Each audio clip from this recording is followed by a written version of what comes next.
সরকারি টানা ৩ দিনের ছুটির দ্বিতীয় দিনে পর্যটকের টইটুম্বর হয়ে উঠেছে পটুয়াখালীর পর্যটন কেন্দ্র কুয়াকাটা।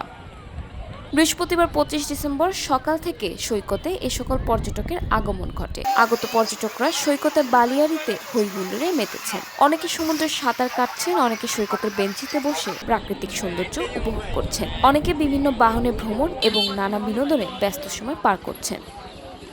বাড়তি পর্যটকদের আনাগোনা বুকিং রয়েছে কুয়াকাটার শতভাগ হোটেল মোটেল। গত কয়েকদিনের তুলনায় দ্বিগুণ বিক্রি বেড়েছে পর্যটন সংশ্লিষ্ট প্রতিষ্ঠানগুলোতে। আগামীকাল পর্যন্ত পর্যটকদের আনাগোনা থাকবে বলে জানিয়েছেন সংশ্লিষ্টরা। আগত পর্যটকদের নিরাপত্তা নিশ্চিত করতে তৎপর রয়েছে ট্যুরিস্ট পুলিশ সহ থানা পুলিশ ও নৌ পুলিশের সদস্যরা।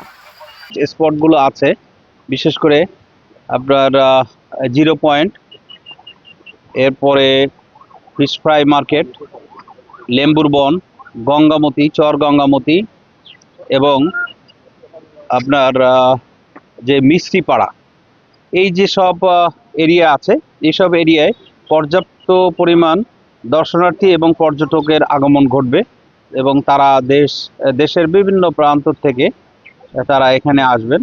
তো তারা যাতে আনন্দ উপভোগ করতে পারে, তারা যাতে তাদের সেই বন্ধু ছেলে মেয়ের সাথে উদযাপন করতে পারে, সেই আনন্দটুকু উদযাপন করতে পারে, সেই ব্যাপারটি মাথায় রেখে আমরা ট্যুরিস্ট পুলিশের পক্ষ থেকে পোশাকি পুলিশ, সাদা পোশাকি পুলিশ এইসবের ব্যবস্থা রেখেছি এবং আশা করছি যাতে যেসব পর্যটকরা আসবে তারা যাতে নির্বিঘ্নে তাদের আনন্দটুকু উপভোগ করতে পারে।